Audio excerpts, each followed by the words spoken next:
వేమిరెడ్డి ప్రభాకర్ రెడ్డి నివాసానికి టీడీపీ శ్రేణులు వెళ్లాయి. మాజీ మంత్రులు నారాయణ, సోమిరెడ్డితో పాటు కోటంరెడ్డి శ్రీధర్ రెడ్డి, కోటంరెడ్డి శ్రీనివాసులు రెడ్డి, అబ్దుల్ అజీజ్ పలువురు టీడీపీ నేతలు వెళ్లారు. వేమిరెడ్డి ప్రభాకర్ రెడ్డిని టీడీపీలోకి రావాలని ఆహ్వానించారు. భేటీ అనంతరం టీడీపీ నేతలు మాట్లాడుతున్నారు. ఆ లైవ్ చూద్దాం. డేట్ కూడా త్వరలో ప్రకటిస్తారు. ఖచ్చితంగా తెలుగుదేశం పార్టీలో వారికి గౌరవం ఉండేటట్టుగా వారికి అన్ని విధాలుగా యాక్చువల్గా అందరూ సహకరిస్తాం. వారి యొక్క సపోర్ట్ కూడా తీసుకుంటాం. ఈ విధంగా అందరం కలిసి ముందుకు పోవడం జరుగుతుంది. Thank you.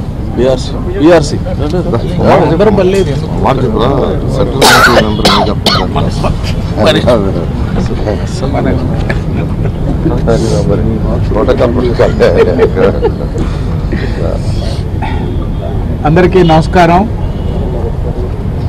వేమిరెడ్డి ప్రభాకర్ రెడ్డి గారు వైఎస్ఆర్సీపీకి రిజైన్ చేసినటువంటి సందర్భంగా గడిచిన నెల రోజులుగా వేమిరెడ్డి ప్రభాకర్ రెడ్డి గారి రాజకీయ వైఖరిపై అనేక కథనాలు వస్తూ ఉన్నాయి.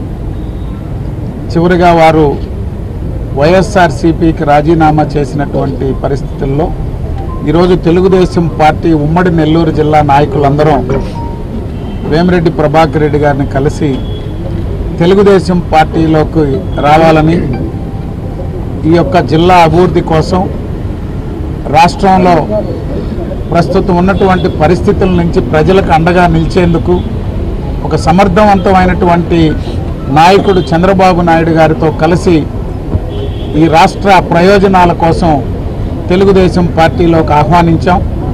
వారు సముఖత వ్యక్తం చేశారు. త్వరలోనే వారు తెలుగుదేశం పార్టీలోకి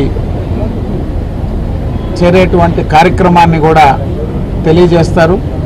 అందరం సమిష్టిగా ఈరోజు వేమిరెడ్డి ప్రభాకర్ రెడ్డి గారు, తెలుగుదేశం పార్టీ నాయకులందరం తిరిగి మళ్ళీ 94 ఎన్నికల్లో ఈ జిల్లాలో తెలుగుదేశం పార్టీ ఏ విధంగా ప్రభంజనం సృష్టించిందో 2024లో అదేవిధంగా అన్ని స్థానాలు కూడా తెలుగుదేశం పార్టీ కైవసం చేసుకుంటుందని చెప్పి తెలియజేస్తుంది.